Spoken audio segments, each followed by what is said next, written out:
Hello, everyone, and welcome back to Put Your Cards on the Table, the only podcast that truly knows what the people want, and it's Soul Shift.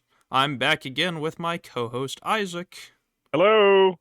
and today we're going to be discussing the March of the Machines spoilers because there's a lot of them. There's a lot of them. We just finished getting the last of the previews out of the set today. Got to look at all of our commons and everything like that. A lot of excitement going on here for a lot of different reasons. Yeah, we're just gonna give our general thoughts on the set, some of the like face mechanics, like the big ones, especially the new ones, and talk a little bit about the returning characters and probably, story implications, what Right cards we on. think are insane, what cards we're gonna want to have fun with, and what's going in our jank decks, I'm sure as well. Right So, on. let's go ahead and get started here. Do you have anything that you really want to start with, Isaac? Yeah, I absolutely do. So first of all, I just want to throw a quick shout out to the incubate mechanic in this set. Hmm. We discussed it a little bit recently after the recording of our last episode, and funnily enough, like I was kind of critical of it at first, but by the end of that like 10-minute conversation, entirely sold myself on it. It's very cool. I really like how it works for anybody listening. Incubate is whenever a card incubates, it incubates X. So if you incubate two, then you make an artifact token with two +1/+1 counters. It comes in with X +1/+1 counters. It has an activated ability where you can pay 2 mana and transform it, so it becomes a 0/0 Phyrexian creature. Retains those +1/+1 counters. Very cool. There's some stuff in the set that interacts with cards that are transformed. There's a bit of a transform sub theme in the set as well, you'll see. But I really like how the incubate mechanic plays with that because those are transformed permanents, and I think that'll do a really good job, in particular in the limited format. Because you're not really going to be able to guarantee that you have all the transform cards that you need or are going to be in the right colors to play the ones that you have. But every color has access to incubate, and then I guess it also kind of finishes the trifecta of creating artifact tokens that have an activated ability that costs 2 generic mana. Now we got draw power, we got creatures. We What? got gain life. Don't forget Yeah, we food. got that's true. Food. Yeah, we got food. Yeah, that's pretty good. Yeah. Like was briefly mentioned, we did discuss this off camera last time, and both of us were very apprehensive at first. And just like Isaac said, we both kind of sold ourselves on it. And not only are they artifacts that can be played into a lot of stuff, I've been thinking about this some more, and really good payoff for proliferate. A big part Oh of my gosh. proliferate cards is you don't want to use them without a target, right? Like contentious plan is 2 mana draw a card, proliferate. And you could just use it for the draw a card part, but then you're wasting like half the card, right? So if you have something that incubates really early on, something that enters with +1/+1 counters, or anything in general like that, now that this incubate is just another target for all of your proliferate spells all game Yeah. long, which is fantastic. It just adds more value to those cards, and I think that's great. Not only that does it have like a pretty solid game plan there in the way that proliferate interacts with incubate mechanically.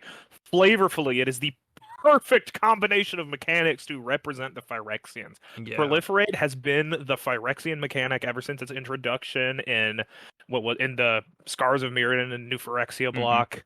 That they've repeatedly brought it back as the Phyrexian mechanic, other than that one weird time in War of the Spark, but that was Yeah. more about the Planeswalker side of things. But it has seen a huge resurgence as like the Phyrexian mechanic, and they made this mechanic 100% intentional in the way that interacts with incubate, in the way that incubate interacts with proliferate rather. I just love the idea of it makes me almost think of like the Alien movies, like walking into a room full of eggs and they're just proliferating, they're Yeah. growing, and then you start paying the mana to start hatching those eggs. That's really exciting to me. Yeah.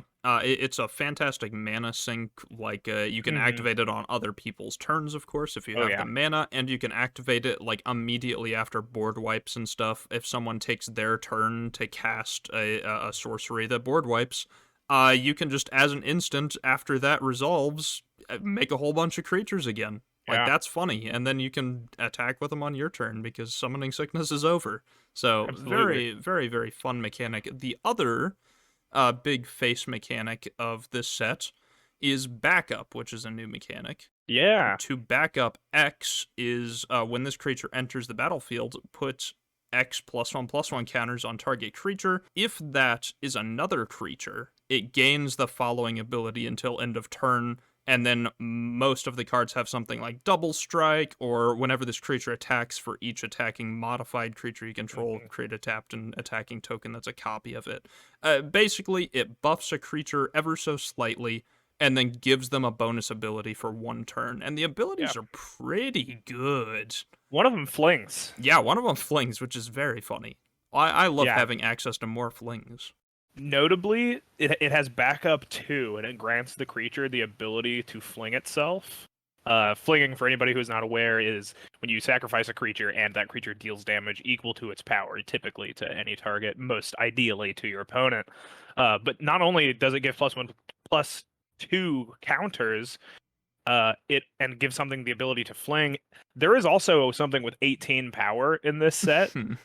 So is it going to be easy, am I saying, to get both of these rares in all three of the colors that you would need to play it and to dome somebody for 20 in your pre-release box? No, I'm not saying that that's likely, but is it possible? Yes, absolutely it is. And that's And that's hilarious. funny. Yeah, that's Yeah. just funny right there. I think that these are two very, very good mechanics. I think backup is interesting. I don't know how good it's going to be. It Hmm. really determines on when you play each of these cards. They rely on other creatures already being on the field Right. because backup needs something to receive that Agreed. ability, and since they only last for one turn, most of those abilities are combat focused or trigger on an attack. So it's very, very important to have something already there.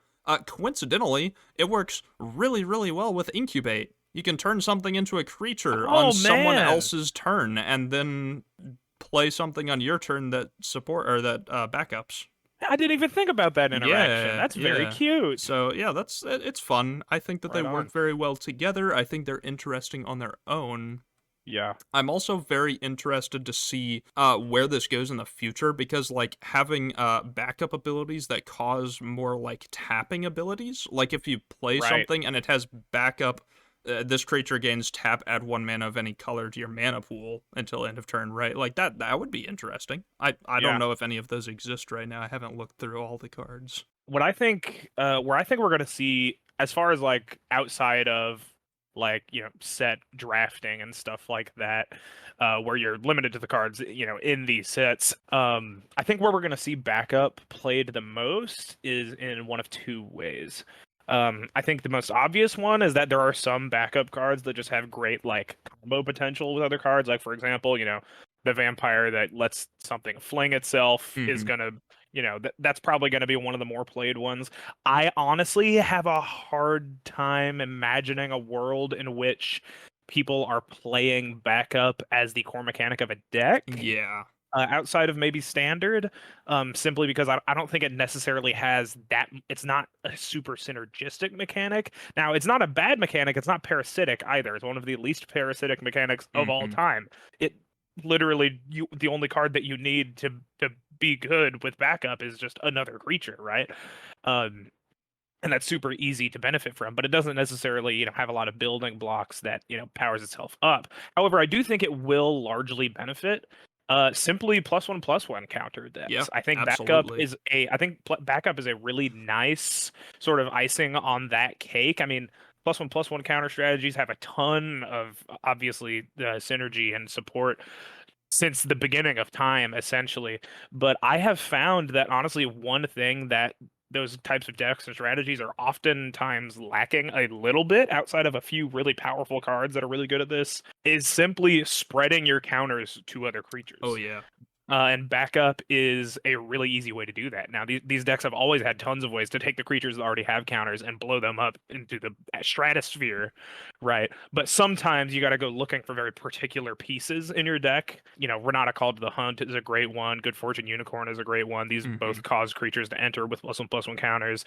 There's that Landfall card from Zendikar Rising that makes the cat beasts, or it can give everything +1/+1 counters. Oh, That card's great. Felidar Sanctuary, I think is what that is. Yeah, Felidar Sanctuary, yeah. So those are a few good examples, but Yeah. not everybody has access to these cards, as far as color is concerned. And it's not necessarily something that you're going to have a ton of access to throughout the entirety of your deck, right? So I think backup Yeah. really smooths that out. It's definitely something that I would be playing a few of in any +1/+1 counter deck, just to take advantage of those kinds of synergies. I also want to touch on there are a couple of other like kind of sub mechanics, like Right. transform is definitely one of the big ones, Yeah. but something I want to touch on specifically that we haven't seen before is Phyrexian's Matter. For Yeah. those unaware, Phyrexian has not always been a creature type. It was eroded onto almost all of the like Phyrexian Praetors and other Mhm. Phyrexian cards rather recently, It and was has. during Kaldheim. Yes, yes, they were eroded onto those cards, and now Yeah. pretty much every Phyrexian that comes out comes with the creature type Phyrexian. Yeah. However, this is the first time we are seeing effects that specifically care about the Phyrexian creature type. For example, on Grafted Butcher, it's a 2 Sweet mana card. 2/2 Phyrexian Samurai. One of the abilities on the card is other Phyrexians you control get +1/+1. Like, that's something we've never seen Right. before, specifically for Phyrexians, which I think is very interesting.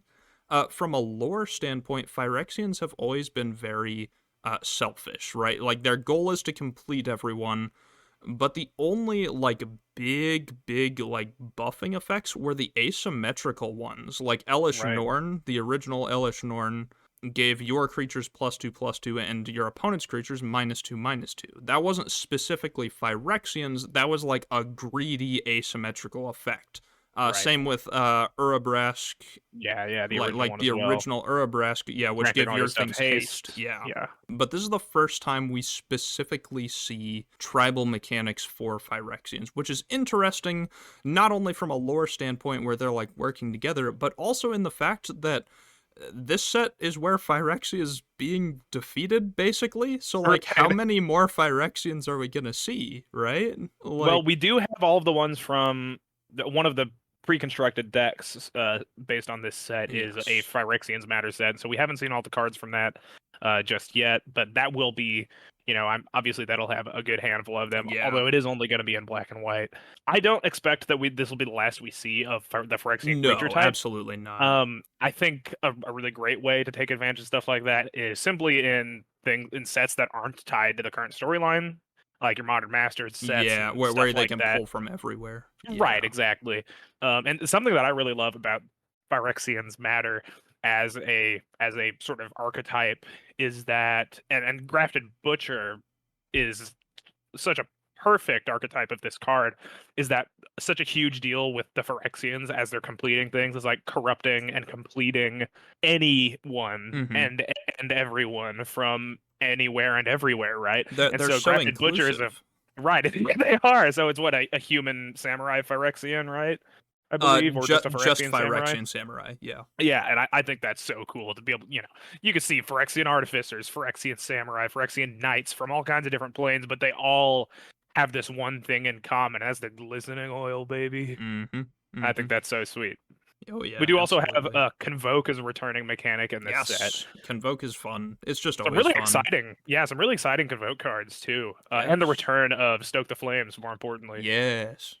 So of course we do also have battles appearing for the first time in this set Yes. as well. What do you think of battles, Mason? I think battles are one of the coolest things Magic has ever introduced, because the Yeah, fact that there have been effects like this before, right, where you give other players your cards, like right. curses attached to players. That's kind of what that is. You got like the Great-Hearted one. What's his name again? Zedru the Yeah, Great-Hearted. Zedru, and like yeah, they're all kind of gift effects, right? But this is the first time we're seeing a card that's an entire card type based around, like, it enters, you give it to someone, and then your goal, it gives you an upside, and your goal is then to damage it, essentially like a Right, planeswalker for an even bigger payoff. I think that's right. so cool. I agree. Although I will say, notably, you do still control the card. Yes, it doesn't enter under their control, Yes. indeed. Yeah, just in case anybody were to get confused on that, the person who plays the card still owns it and controls it. Your opponent The protects it. protected, which is a Yes. new thing that we have not interacted with before. And you can bet your ass that when I play a battle card, I'm gonna put it on my opponent's side of the battlefield just for, simplicity's sake. But you Hmm. do still control that card. Although I do think battles will play nicely in decks like Zedger the Greathearted. Yeah, where you can just move them around from player to Yeah, player and stuff. Yeah, very yeah. fun stuff. Another interesting thing is I think that this adds a lot of like counterplay, right? Your opponent gets to decide whether or not you get that payoff. Right. They determine how much they defend it. You have to declare you're attacking a battle, Yeah, that's kind of like true. a planeswalker, but then your opponent gets to block for it, just like a planeswalker. So there's this kind of dichotomy where it's like I'm That's not I'm interesting. not taking damage, but if I let them hit it, they get a payoff, so should I still block? I think it just adds another Huh. layer to the game. I think You're it's very right. fun. I had not considered it from that perspective. Obviously, I haven't Yeah. gotten the opportunity to play with these cards yet. Yeah, that's really interesting. I think that's pretty sweet. I really like Yes. that. I also absolutely adore that we're getting to see a whole bunch of planes we've barely seen, Oh if my ever, gosh. before. Like, we get Absolutely. Segovia again. Zagovia, I Arcadia love is here. Segovia. Mercadia is Yeah. back as It's well. so cool.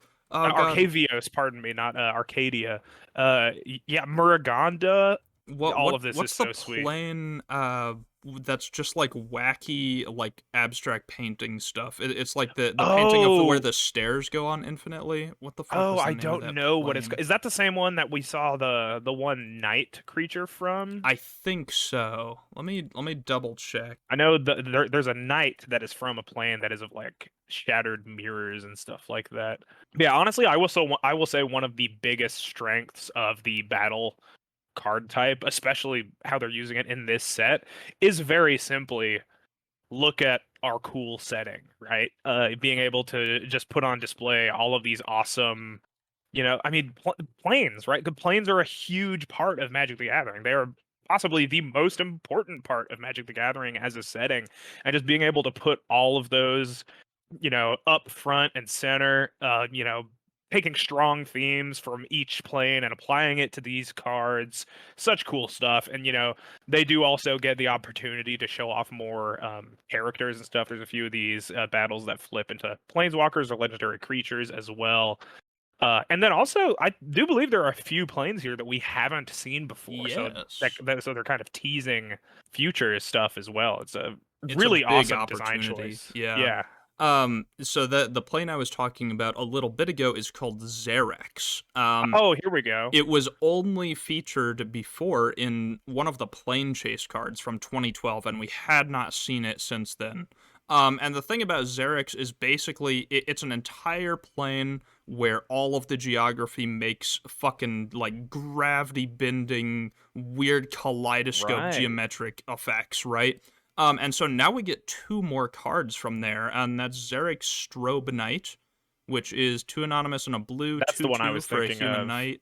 Yeah, it's got flying and vigilance. It taps to create a 2/2 token with flying and vigilance, only if you've cast two or more spells. And then you also get the invasion of Xerix, and that's so fucking cool. Right. Because after that transforms, it turns into a card called Vertex Paladin, and the art is Vertex Paladin. crazy. That's so sweet. I know you guys can't see it right now, but he's surrounded by two overlapping squares that make like an octagram and six angel wings. And I want to mention specifically the card itself is fine. Like it's a flying, its power The and toughness flavor are text equal here. to the number of creatures you control. Yeah, the flavor text is what I wanted to talk about. Yeah. And that is the literal minded Phyrexians made the greatest mistake possible on Xerix. They tried to understand what they were seeing. That's And so that is cool. such a baller fucking flavor text. That's so cool. Dare I say, Xerex based? Yeah, like when are we getting a full Xerix set? I I love certainly that. hope so. We also get returns to old sets, like we see Shadowmoor again. Yeah. We see what is it actually called? Invasion of... Lorwyn? I guess it is of Lorwyn, yeah. Yeah. Because it's... Bryn is mentioned as well. That's where Yeah. Jace is from. The flavor text on the backside of that card is actually one of Jace's relatives, is Gav Bellerin. And Very then cool stuff. the battle that excites me the most is honestly, I briefly mentioned it a minute ago. It's just an uncommon, but it's the invasion of Mercadia. Mercadia Yeah. is one of the OG settings for Magic the Gathering. It's one of the coolest. Mercadian Masks was an amazing It block. was. We haven't touched it in like 20 years. So that's so awesome to see some return to that old form that way. Yeah, and this is a great way to like revisit old mechanics that aren't seen very much anymore, and Yeah. not necessarily in the named sense, right? But just a lot of these like card effects have something reminiscent of those planes, which is so cool. Yeah. This set really is a banger. This is like War of the Spark was like the Avengers Endgame of Magic the Gathering, but this is the real Avengers Endgame of MTG. Yeah, that one was Infinity War. Now we're looking at Endgame. Now we're into Endgame. Indeed. It's so cool. It is incredible. Truly amazing. They've really knocked it out of the ballpark with this set. Are there any particular cards that really excite you about this set? Any favorites that you've got? Yes, the one that I've been typing to you about for the last multiple days. Urabrask. I am so excited that Urabrask gets a good card. He was undoubtedly like the most underwhelming of the original cycle. It was a 5-mana 4/4 that gave asymmetrical haste. Like, that's okay, but it's just a 5-mana 4/4 that gives haste. Like, it's fine. His next one, also pretty mid, but this Urabrask, just no title Urabrask. This card is fucking nuts. It is nutty, and I'm so glad he finally gets a good card. Urabrask is 2 anonymous red for a 4/4 legendary Phyrexian Praetor. He has first strike, and whenever you cast an instant or sorcery spell, Urabrask deals 1 damage to target opponent and adds 1 red mana to your mana pool. For 1 red mana, you exile Urabrask and return it to the battle transformed under its owner's control. Activate it only as a sorcery and only if you've cast 3 or more instants or sorcery spells this turn. So right off the bat, that's fucking nutty. 4 mana 4/4 first strike is like baseline, right? Like, that's pretty good. But then it's a storm payoff where it refreshes your mana and pings people? That's insane, and we haven't even gotten to the backside yet. And I would like to say all of this newest cycle of the Praetors, which I think they've knocked it out of the ballpark with all of these too. These really feel like good representations of these really important characters. But they all have this mechanic where you pay usually a pretty large amount of mana to exile them, and then they come back into play, transformed as a saga, right?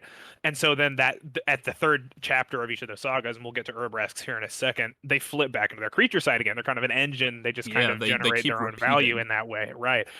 Most of those, in order to transform them, it's a pretty large amount of mana. We're talking like 6, 7, 8 mana, stuff like that. Urabrask's is 1, and I know that you do have to cast 3 instants or sorceries first. That's not hard, and ostensibly that puts you, it's not hard to do this for 4, 5 mana. And if you're factoring in the fact that he's generating additional mana as well, this is like almost free. Urabrask's, just his front side on its own, is a 4/4 first striker that turns your shock into an instant cast Rift Bolt. Yeah. Like, that is insane. It is 0 mana. Now, it's better than instant cast Rift Bolt. It would be like it would be like if you cascaded into a Rift Bolt. It's better than that. It turns your shock into 0 drop, deal 3. It's insane. But then we get to the backside, right? So after you pay 1, after casting 3 or more instants or sorceries, he flips into the Great Work. The Great Work is a 3-step saga. The first step, which will trigger immediately when it enters, is it deals 3 damage to target opponent and each creature they control. So it's a Anger the Gods? What's the name of that card? Oh, there's a million different versions of Yeah. this effect. Anger of the Gods only hits creatures and it exiles them. Yeah. Um, I was gonna but say this, it's a ping on an Anger of the Gods. yeah, Quite good right off the bat, right? That'll usually wipe most early game boards. Not bad. Step 2 creates 3 treasure tokens. Again, just generically good. But then we get to step 3. And this is insane. Remember, you can proliferate saga counters, which is a Phyrexian thing to do, so you might even have it in your deck. Step 3 of the Great Work is until end of turn, you may cast instant and sorcery spells. I misread this the first Yeah, time. it's even crazier. Until end of turn, you may cast instant and sorcery spells from any graveyard. Oh my god! If a spell cast this way would be put into a graveyard, exile it instead, and then exile the Great Work, then return it to the battlefield. Keep in mind, as soon as step 3 triggers, you get the effect. Oh my god! And Urabrask re-enters, so it refunds your mana. Back. Yeah. Wow. And not only that, it doesn't say that you can cast you can spend your mana as though it were mana of any color, but it Correct. gives you three Treasures. tokens, Yep. which can tap for any color of mana. Wow. Yeah. So here's what you do, right? From any graveyard. Wow, I totally misread that. You play your Urabrask, you fucking combo off, deal 1,000,000 damage, transform Urabrask, proliferate him up to step 3, reflip Urabrask, and then replay all those spells not just from your graveyard, but from an opponent's, and then by that point, you'll probably have refunded enough mana that you can just flip Urabrask again. Wow. That's like, he's so good. That's astonishing. That's truly astonishing. I am so excited. This might be my first mono red commander deck. Just like spell slinging Urabrask. Yeah. This is That's so sweet. fun. And then you've got cards like Birgi, God of Storytelling as well. Yep. Oh man. Having both of those in play at the same time would be truly a dream come true. And a lot of the new Capenna cards, like you mentioned, step 3 of the Great Work doesn't say you can spend mana of any color. Or spend mana as if it were any color to cast those spells. So a lot of the new Capenna red cards, like Unexpected Windfall, make treasure tokens. Yeah. So if you just stockpile treasures, it doesn't fucking matter. You can still tap them for any color.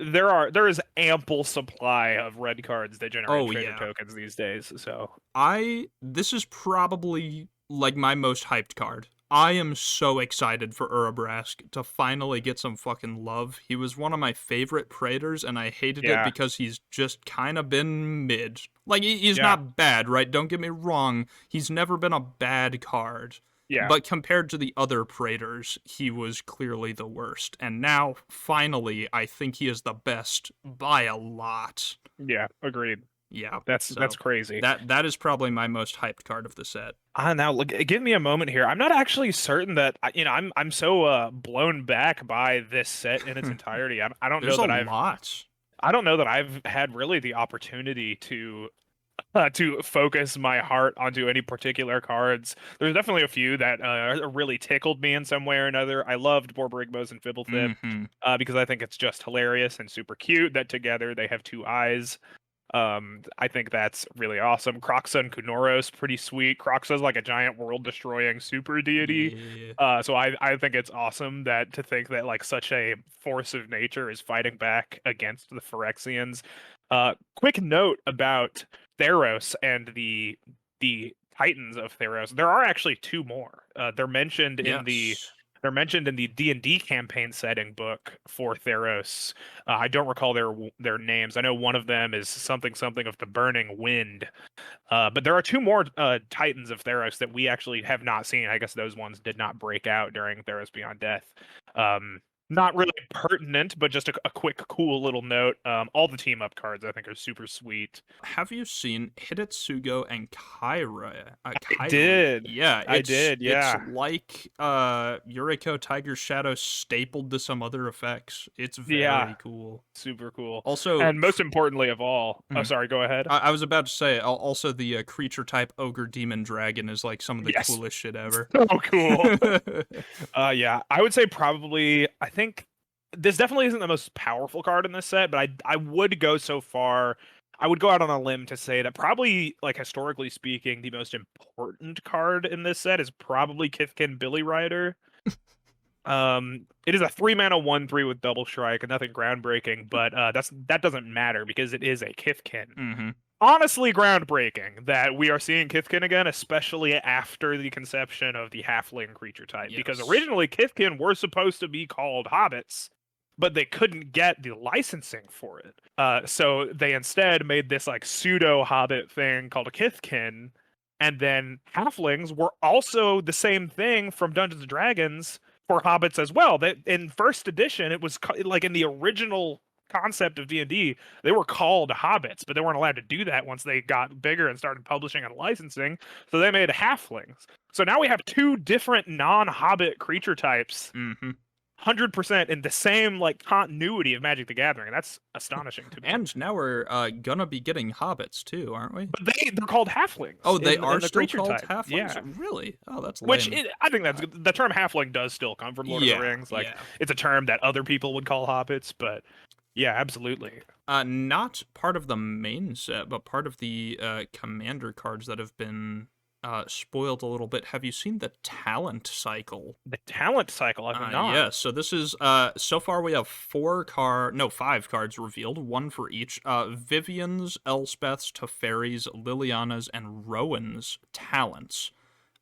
These are enchantment auras that you enchant onto planeswalkers, and they give you a loyalty ability for that planeswalker as well as a nice little bonus effect. I think these are very cool. Just looking at, for example, Rowan's talent, which I think is a very cool one. 2 anonymous, red, enchantment aura, enchant planeswalker. Enchanted planeswalker has +1 loyalty, up to 1 target creature gets +2/+0 and gains first strike and trample until end of turn. Nice little bonus effect, but then also, whenever you activate a loyalty ability of enchanted planeswalker, copy that ability, you may choose new targets for the copy.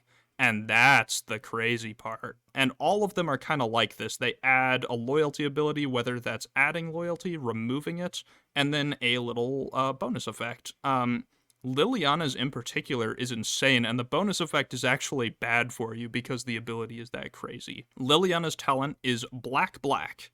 Enchantment aura, enchant planeswalker.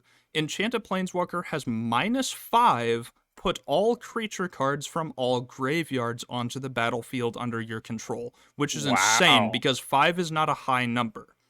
But the bonus effect is whenever a creature deals damage to enchanted planeswalker, destroy that creature. Wait, no, I misread that. That's still good. I thought it said whenever a creature deals damage to this planeswalker, destroy the planeswalker. No, that's still good. What the fuck? Wait, this card's insane. What?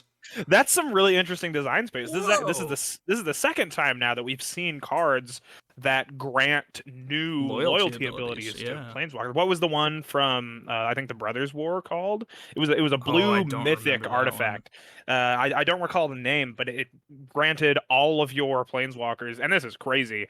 All of your planeswalkers would get +0 proliferate, and then they all had -12 take an extra turn. Oh my! I think that's some really cool design space. For adding Super Friends decks abilities is very sick. Yeah. Also, I must say I'm currently looking at Rowan's talent on MagicSpoiler.com, and I do have to. I feel legally obligated to point this out. The top comment here, or the most recent comment here, someone says stealing their art design straight from my high school binder in reference to the shape of Rowan's sword. This is a Stussy S right here. That is a fancy S. It really is. Oh, that's truly hilarious. Feel free to check out that art. I don't believe we'll have it on screen or anything, but anybody listening, the Stussy S, the cool S, the fancy S, whatever you want to call it. Rowan knows what's up. Yeah, she was one of the cool kids at school. She probably scratched that into the desks at Strixhaven. One more card that I'm just very excited to see is Talia and the Gitrog monster. So sweet. Love both of those creatures. I love Talia, however you want to say it. Yeah. She's a fantastic character. I love her effects on both of her cards so far. Incredible art design when it comes to like her actual character. Very, very cool. And the Gitrog monster, same thing. Very cool creature, very cool and powerful effect. Awesome stuff. They literally just stapled the two of them together, and that's fucking awesome. I cannot say how much respect that I have for the fact that so many of these team up cards are just a little guy riding a bigger guy. Yep. So sweet. It's very sick. Jeru and Hazaret is probably it might be my not mechanically speaking, but narratively speaking, probably my favorite of all of the team up cards because Hazaret is the only surviving god of Mm-hmm. Amonkhet. Everyone else got a discount completed by Nicol Yeah, Bolas. yeah. Got Lazatept. Yeah, last we saw of Hazaret and the folks from Amonkhet, Hazaret was effectively doing like triage on all of the survivors of the War of the Spark and stuff, people returning home to Amonkhet. So cool. So cool to see that just even if they aren't fully updating us on the stories of what's going on, it's the fact of they're just like, hey, we see you. Here are some of your favorite characters. They're out there, we're giving them the time of day. That I really appreciate. There's also a cool rat on a motorcycle. Again, I cannot say enough how much I truly just love this set. Yeah. Very, very, very fun. It's truly a like best of Magic the Gathering. It's so cool. Really nothing correct me if I'm wrong, but I do not feel like anything is missing here. No, I really feel like it's all just kind of come together. Honestly, this is a really, really good like high point for the story, for card design, for returning characters. They brought back Yargle. Yargle and Multani is like hilarious. Yeah, let's go. Yeah, that might be the best flavor text. It might be. Oh, have you seen the card City on Fire? I have seen it. I don't remember what it does. This card is sweet. It is a 5 red enchantment with Convoke, and it's a fiery emancipation. It's if a source you control would deal damage to a permanent or player, deals triple that damage instead. Ooh. 8 mana. See, that sounds like a lot, I know, but with Convoke, yeah, that's 3 mana. We're talking possibly less. Yeah, Convoke will pay for colored costs as well. Notably, Improvise does not. Convoke does. I've cast many a free Court of Calling in my day. I think Rankle and Torbrand is another very, very cool Absolutely. team up. Rankle, Master of Prankle. Yeah. Legendary Crankle. They are just like 5 total mana, a block of keywords, and some added effects. They got like the Atraxa treatment where it's just like flying, first strike, haste, just slap keywords on those fuckers. That's fun. I like that a lot. Just so much sweet. Honestly, from the lowliest of commons to the greatest of mythics in this set, just so much cool stuff going on. They really, I think, knocked this one out of the ballpark. Mm-hmm. I also wanted to touch on again another commander card, not main set, but something that I think will be very interesting, and that is Begin the Invasion. Have you seen tell me what Begin the Invasion does. No, I've not seen this Begin card. the Invasion is a sorcery. It costs X, white, blue, black, red, green. So it is Wooburg and then X on the mana cost, right? For a sorcery, it says search your library for up to X battle cards with different names, put them onto the battlefield, then shuffle. And obviously, right, we haven't played with these cards. We don't know how good battles are going to be, and 5 mana. The Wooburg cost plus an additional X is a lot of mana. But I am interested to see what people can do with this. It's not great, but I think that it's interesting. Fascinating to me, simply because, like we said, with battles have a very strong dichotomy to them in that you are getting some powerful benefit from them, but at the same time, like, you've got to put in the work to flip those cards, and now most of them do have effects on their front side as well. But like, let's say that, you cast this for 8 mana, right? X equals 3. Of them. That feels like about the amount of value people are probably going to be looking for from this, which is not bad. A lot of these battles are for 5, 6 mana, right? So being able to put 12 mana worth of cards into play for 8. And you're also getting the extra card value if they weren't in your hand to begin with. That's worthwhile effect for sure. But now you're putting yourself in a really interesting place, or kind of a conundrum, where you do have to. You're now begging yourself the question: do I want to keep trying to reduce my opponent's life total, or do I want to do I want to deal like 11 damage to things that are not my opponent, right? In order to get X, Y, or Z payoff from my battle cards. Yeah. Is that going to be worth like the effects that you get from the backside of those battles? Is that going to be worth diverting that much damage to those permanents? Now, it's one thing if you're playing these one at a time, right? Because your opponent is going to do whatever they can to defend themselves. So, putting one battle into play, maybe you don't have any good attacks, you're attacking the battle instead, stuff like that. Mm-hmm. It's the classic planeswalker conundrum, right? It's sort of life gain for your opponent. But putting like piling a bunch into play at the same time, Yeah. I'm really interested to see what the weight of that payoff looks like. And like I will say, like, 8 mana is a lot in pretty much every format besides Right. like Commander, right? You probably won't be I casting mean, this. even in Commander these days, if Yeah, you're it putting is a 8 mana into lot. something, it better be winning the game. And interestingly, right, as much mana as that is, if you fetch 3 battles, you're probably discounting yourself on a lot of mana, right? Right. If you pour 8 mana into begin the invasion and you pull out Invasion of Alara, Invasion of Arcavios, and Invasion of Fiora, just 3 cards that I saw right next to each other, those have a combined mana cost of 16 mana. You saved yourself 8 mana, so are those front side effects of those battles entering the battlefield, is that worth pouring 8 mana into something? You're technically Right. getting a huge net gain, but then again, you run into the problem of will you take the time to kill those battles? Right. It's an interesting opportunity cost that Mm-hmm. really has never been. It's a sort of Explored. question that has not really been begged before Yeah. in the history of Magic's design. So I'm very interested to see.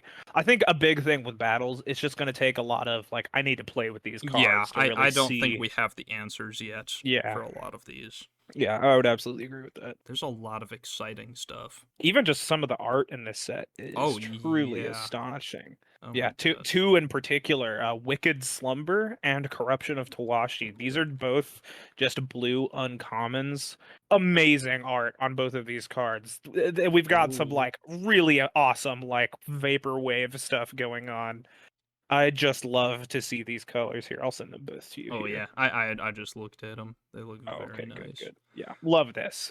I also just love the Phyrexian aesthetic overall, whether that's like Absolutely. Elish Norn's pristine, like marble-esque porcelain covering things, Right, or the much more monstrous, like almost skeletal features with like glowing right, green, blue, and red.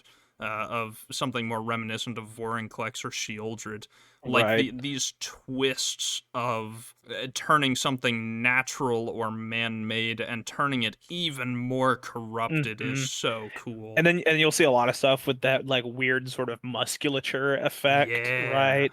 Like Ajani has been covered in it ever since he got completed like Mm-hmm. last year.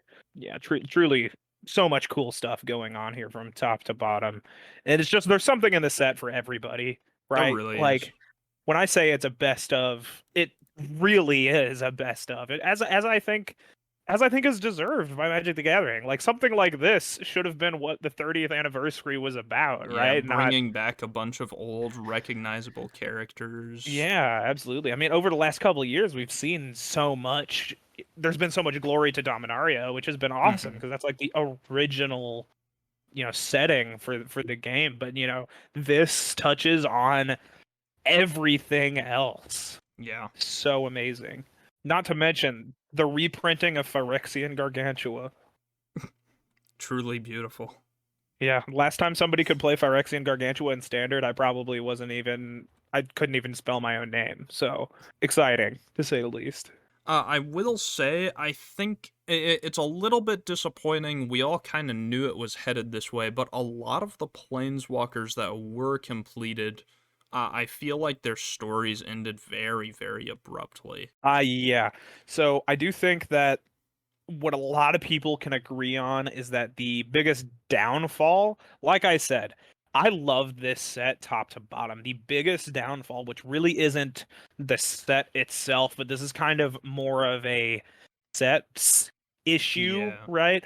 A kind of a just general product issue is that the story, that the climax is at the height that it feels like it should be at, but it does not feel like we earned that height, right? Yeah. I mean, if you look at, I mean, the best example is because this set is when you look at it in comparison to the rest of the story, is in the same point at its storyline as War of the Spark was several years ago, right? War of the Spark, while I will say that the set excited me a lot less than this set, Hmm. the story was much more exciting to me because it was such a slow burn, and we really fought our way alongside our favorite characters to that point in the story, Yeah. and that payoff felt so important. It's.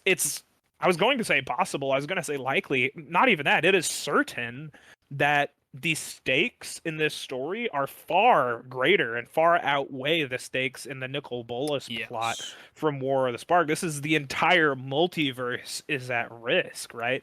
Um, but it feels almost a little bit dismissed because of how rapidly we spun up our wheels and got here. You Yeah. know, and it's been a while. I mean, War of the Spark is about the time when they started doing like only one or two sets for a block instead of the traditional Three. very slow roll of three sets over the course of many months for a block. But it still didn't feel like that story climax was not earned, right? They still did a good job with it, but they've picked up the pace so much since then that I think that has kind of lent itself to where that feeling of having the rug pulled out from under you is coming from. Yeah, I agree. Like they tried to do the same type of build up where like we saw the Praetors on other plans or on other planes and we didn't quite know what they were doing. And like that was Right. cool. Like seeing Vorinclex show up on call time and just beat the shit out of the god of the tree, Essica, Yeah. just beat the shit out of her and then we're like, "Oh fuck. Oh my god. Wow, they're taking god tree sap. Like what are they doing?" Like they teased it in a lot of places, and that was really cool. But then it all just came together in like one set. Whereas Yeah. with Nicol Bolas, right, returning to that, right, we watched him become this godlike being, and then the mending happened, and we watched him fall and hunger Right. for power and get the shit beaten out of him, and then we saw him leading the planeswalkers along. We saw him corrupting Amonkhet, convincing the people that their gods were giving them these tasks when really it was him to get the greatest Right. warriors. They reforged the Black Blade for Gideon to try to kill Nicol Bolas, only for him to be like, "Bro, did you seriously think I would just let you do that?" And he just flicks Gideon away and Yeah. shatters the blade again, like, "Oh Right. fuck." Who was riding on Rakdos's Yeah. head, by the way. Unlikely aid. Is that what that card is? I think so, yeah. Very cool card. Like he had supervillain moments, right? It doesn't feel like Elish Norn really had supervillain Yeah. I moments. think I think what we're missing here, it's great that you brought that up because I think what we're really missing here is metaphorically Amonkhet, Mm-hmm. right? Amonkhet, when we got there, it was just a new plane. It's like, oh, Yeah. cool, Amonkhet. It's like the theme is strong. Like we get it. Like Theros was Yeah. all about Greek myth and the Greek gods. This is Egypt, right? And then it has this cool story with like a sort of battle royale thing going on. Yeah. It's like, oh, the gods are giving us trials to like see Right. if we can pass. Yeah, that's so cool. Yeah, and it's like, hey, welcome to Amonkhet. Look at all of our lovely vistas. It's like, oh, look at all these lovely vistas. Hey, that's Nicol Bolas's horns. And then they're like, Yeah. don't worry about it. And we're like, what? And by the end of that, we're having cards like Hour of Promise leading into the whole cycle of those cards and Yeah. stuff. Hour of Devastation cycle. Right, which were then bookended in War of the Spark with the finale cycle, which Mm-hmm. was just amazing. I think we never had that sort of springboard point Yeah. that Amonkhet really did so much for that storyline. And I think we really could have benefited from that. Now, you can argue that the last many sets were sort of that, because yes, for the last 5 big story sets, we have slowly we've gotten seen the Praetors and the stuff. Praetors, and Yeah. obviously we know like something big is coming. but they really kind of buried the lead on it. And not that I think that was a bad thing to do. There's obviously some big surprise and hype and stuff. That's part of marketing. It's important for their brand image and stuff like that. And I'm not even faulting them for that, even though I've got issues Oh with yeah.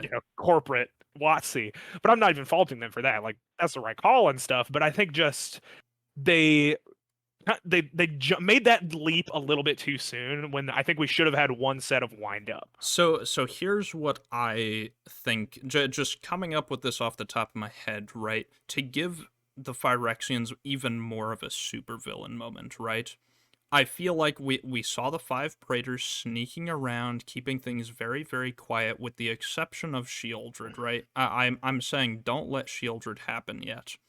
Because Shieldred's entire story happened on Dominaria, and that was like, oh, there are sleeper agents here the whole time, and like, that's cool. That's very cool.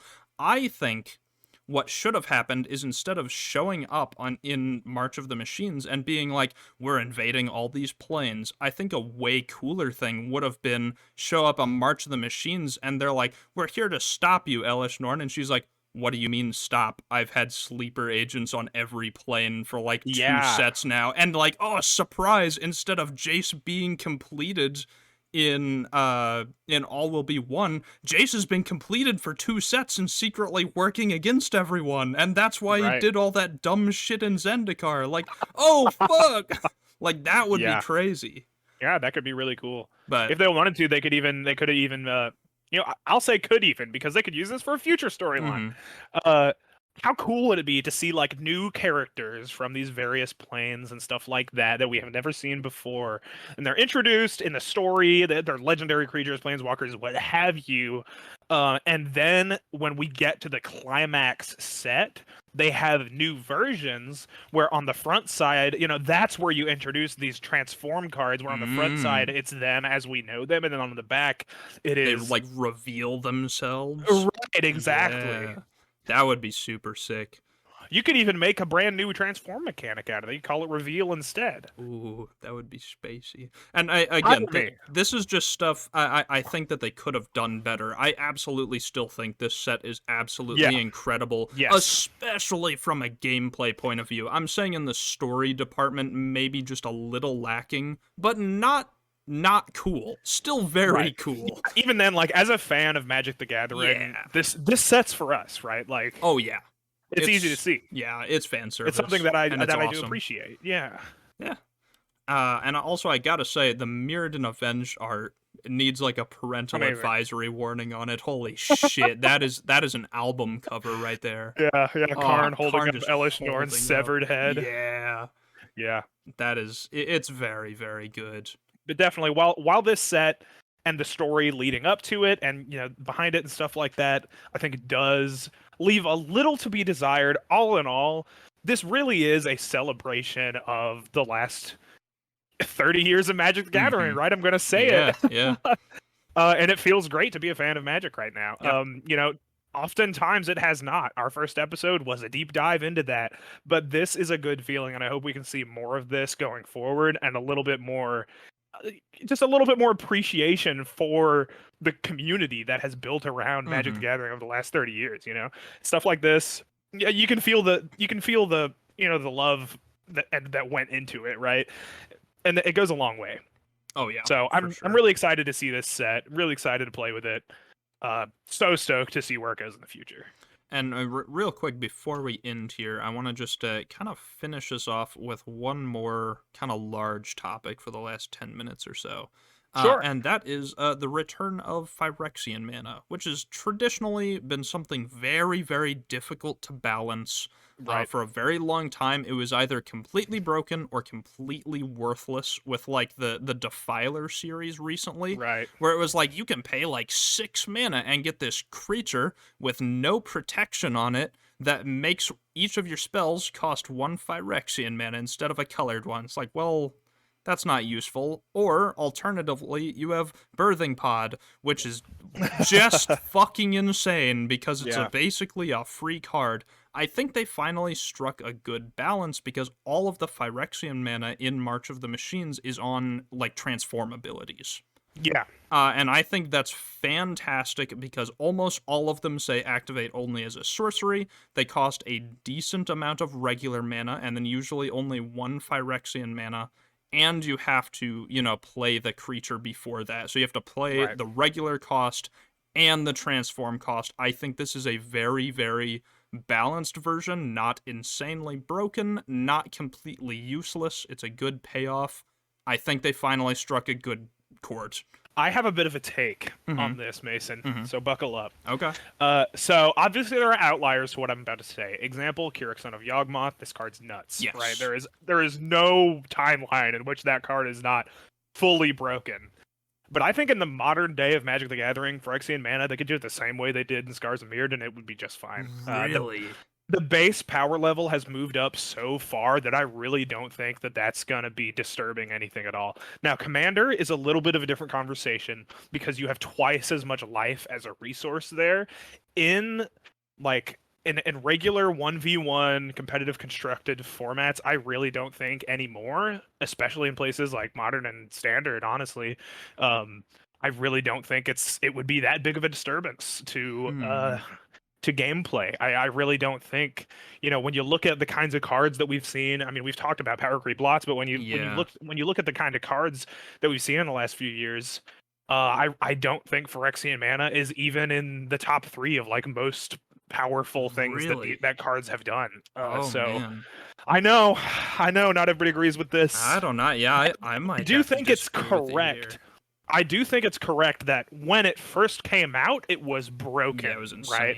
It's completely destabilized Standard, right? A lot of things did during that. And that was about the same time when we saw the first ever bannings in Standard with Jace the Mind Sculptor and stuff like that. Skull Clamp was playable in Standard. Everything was crazy, right? Yeah.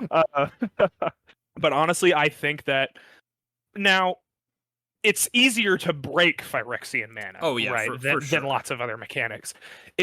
And that's where more responsibility does go to the designers, like the R&D team of like they have more responsibility to figure out how to balance it, but I think that they could more responsibly use it in the modern day. I think they could go further than what they did with. I really like how they used it in this set, but I think they could have gone further with it and it would have been fine. Not even saying that I would have preferred that, but that's what I think. I think that the age of Phyrexian mana being game-breaking and completely overwhelming is behind us because now we have questing beasts. Yeah.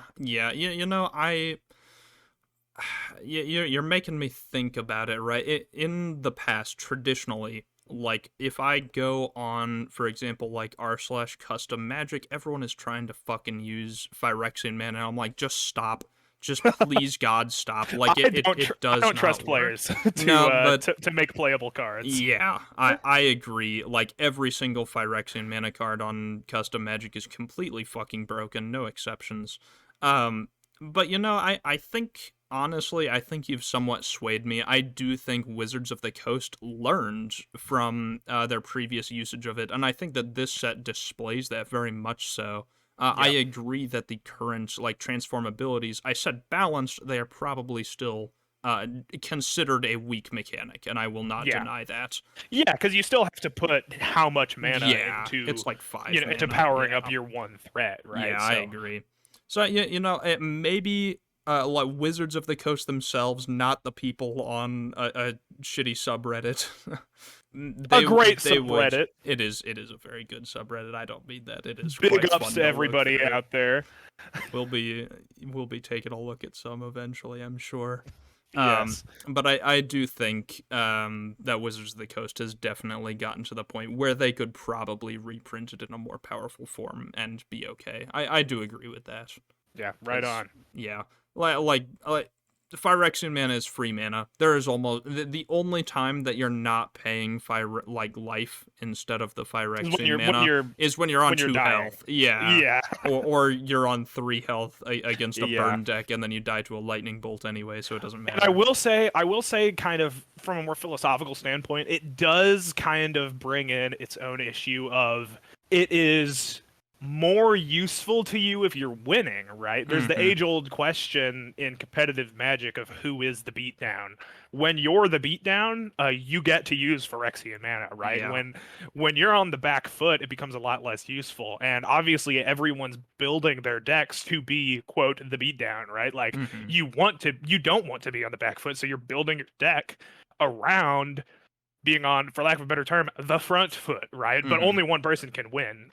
So it becomes it does lend itself to a little bit of a snowball. That is true. Um, but on the other hand, while it does lend itself to a little bit of a snowball, depending on what the balance of other cards in those constructed formats look like, it can also lend itself to snowballing uphill instead of Yeah, downhill, like right? just taking like Birthing Pod for example, right? Like let's say that you pay your 3 and your 2 life, and if that puts you down to 5 life, that's fine because you're gonna activate it immediately, go down to 3 life, sacrifice a creature, and then you're gonna go get like a questing beast for lack of a for lack of a better card.